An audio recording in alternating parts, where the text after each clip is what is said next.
The other day I was riding my llama through the drive-thru for some breakfast, contemplating what this new season of Worldbuilding Dojo and storytelling was going to look like. Then it hit me. So we're going to talk about MacGuffins. No, not my Egg McMuffin. MacGuffins. You'll understand, just watch the video. I'm DC Ferguson, author of the Wicked Instruments series, and this is the Worldbuilding Dojo. Well, simply put, a MacGuffin is a device that serves absolutely no purpose except to move the story forward by someone or everyone chasing after it. You've seen it 100 times and didn't know what to call it, but when Jules opens up the briefcase here, yellow light beaming in his face, you're staring right at it. What's in the briefcase? Doesn't matter. No one cares. So, this guy says, hey, give me that thing. And then this character says, no, I want this thing. And then they fight over the thing. It doesn't matter if it's diamonds or an Egg McMuffin. The point is, whatever the object is, that story moves forward because of it. So remember, a MacGuffin is always useless to the plot. I'm going to repeat that because it's very important to understand. It is absolutely useless to the plot. Going back to my previous example, if you can replace the device with an Egg McMuffin and not have it affect the plot in any way, it's a MacGuffin. Kind of lends itself to its own mnemonic device, doesn't it? If it could be an Egg McMuffin, it's a MacGuffin. No? I'm trying to help you here, people. Let's look at all the ways we can use the MacGuffin to our advantage. So, let's dig right in. The top of this list is selfish desires. This is where we'll stick anything that characters want for themselves, regardless of what it is. So we've got our Heart of the Ocean, the Diamond and Snatch, good old-fashioned cold hard cash. These kinds of plots have protagonists versus antagonists in a race to get to the MacGuffin first. So let's see where we have it done right, and then where it goes wrong. Done right, we're looking at It's a Mad, Mad, Mad, Mad World. Yes, that's 4 mads. They're very, very mad. It's the only film where you'll see the terms epic and comedy side by side, and it is a 3.5-hour ride. The plot centers around Smiler Grogan dying in a traffic jam, but as he dies, he imparts all the people around him with the knowledge that he hid a fortune under a big W. So the MacGuffin is his fortune. The plot is this group of who's who of comedy. They're against each other to be the first to get to the fortune. If these were all starving people, and their search was for the last Egg McMuffin on the planet, you'd still have the same plot. They're still fighting against each other to be the first one to the fortune in a hilarious comedy of mayhem. And in case you're wondering, no, this analogy with the McMuffin is not going away, so strap in. Now, done poorly, we have National Treasure. Nicolas Cage finds out about the whereabouts of a legendary treasure he searched for all of his life.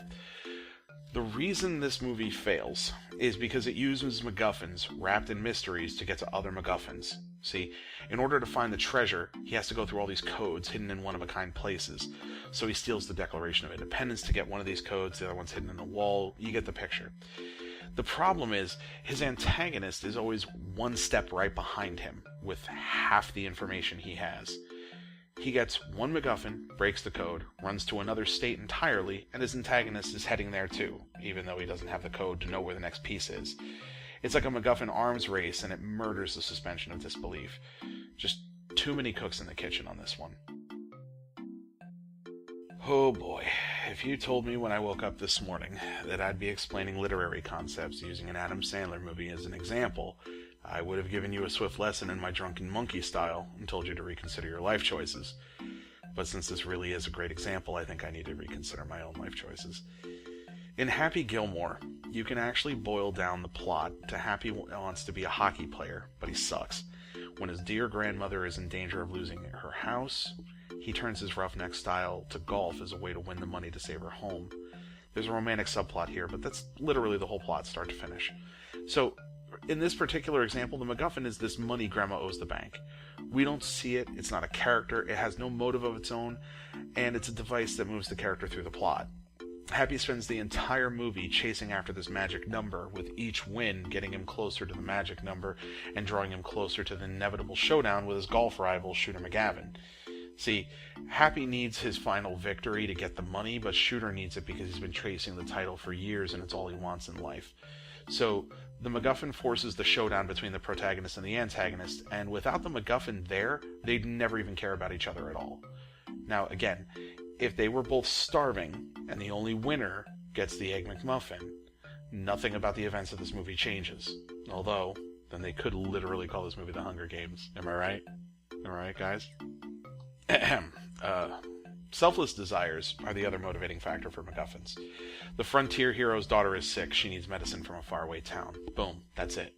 The only reason you need. Everything else is storytelling. But as we're going to look at next, the MacGuffin can do some shape-shifting for us. In the 11th hour, with the moon full and at its zenith, our hero is about to seize the MacGuffin, but the MacGuffin changes and affects the rest of our plot. Now when this happens, it's usually, as I mentioned, in the 11th hour, or the fall in our story arc, or maybe even right at the climax. The MacGuffin was promised to be the thing that we need, and now it's not the thing we need, or it gets destroyed or lost forever.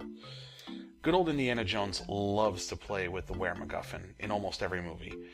Look at the arc, find out about the MacGuffin, pursue the MacGuffin, cross paths with the antagonist that also wants the MacGuffin, defeat the antagonist and get the MacGuffin, only to realize the MacGuffin is too powerful and fleeting for us to hold on to. Indiana Jones is almost 100% about the chase of the MacGuffin, and exactly 0% as to actually getting it. This also works in two directions. We have twin MacGuffins. The bad guy here has one piece, and the chase is on for the other half, or third, or sixth. The point is, one person is going to get the complete MacGuffin, and then some kind of transformation is going to take place. And that's going to propel our story to what the world is like after the MacGuffin event. What's that? I'm glad you asked. This is a particular part of your story where the search for the MacGuffin is over. Either your antagonist or your protagonist gets the MacGuffin, and now the world has to deal with what comes after. Now, if you recall our last video, there are some very, and I mean very, common tropes here. So common that it's easy to make a cliche. Examples, DC. I need examples. Well, you really don't. I'm going to give them to you anyway, but you're going to know them the second you see them. If the antagonist gets the MacGuffin, they are either getting a power supreme, or they try to sell our MacGuffin, or they try to use it as a gateway for invasion.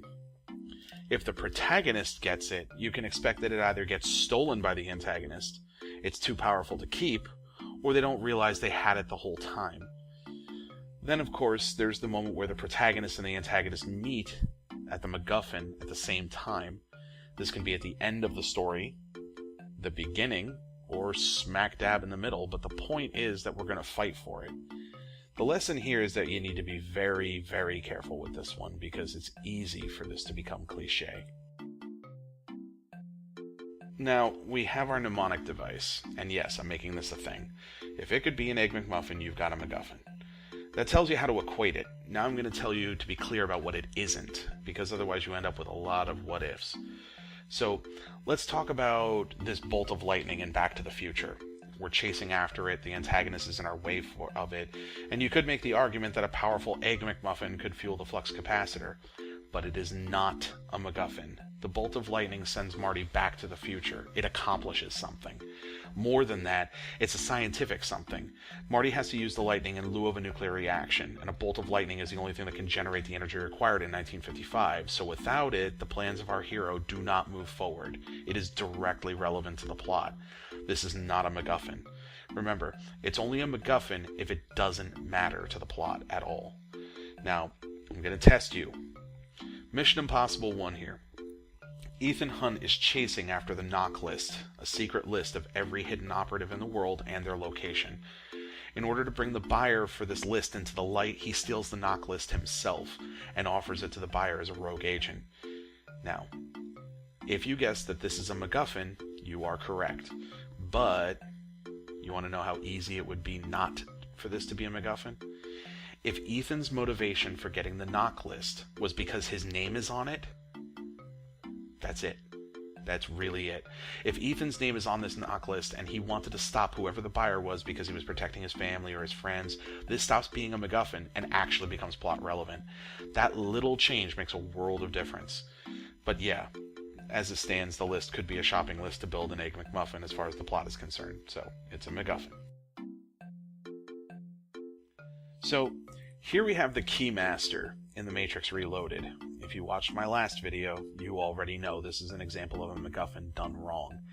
The Keymaster is a program that basically serves as the master key to getting into all the under-the-hood parts of the Matrix. Neo needs him to access the source of the Matrix, basically its master control program. The Keymaster is a human MacGuffin. Other than talking, he is not a character in any sense. He has no story arc, he has no development, growth, or change. Most importantly, he unceremoniously dies after accomplishing his task for Neo, and the plot soldiers on without him because he didn't need to be there in the first place. It's because of this very fact that I can't ever recommend having a living person be a MacGuffin. Doing so takes the humanity out of the human, and that rarely ends well. If you're creating a character that lives and breathes in your world, even if their whole life was leading to this one moment where they can assist your protagonist to rise above some great evil, they deserve better than being a plot device. Plain and simple. MacGuffins are a trope altogether their own, and you can move the narrative further forward with them, but like we discussed in the last video, any trope can be beaten to death and become a cliche, so be careful. Don't forget to check out all of my latest videos on artofthearcane.com, where you can also sign up for my newsletter and hear about the Wicked Instruments series and check out all sorts of cool stuff. Help out the Master of Kung Fu and Friendship by hitting that like and subscribe button to hear about new videos. As always, I'm DC Ferguson. Now have fun and get crafting.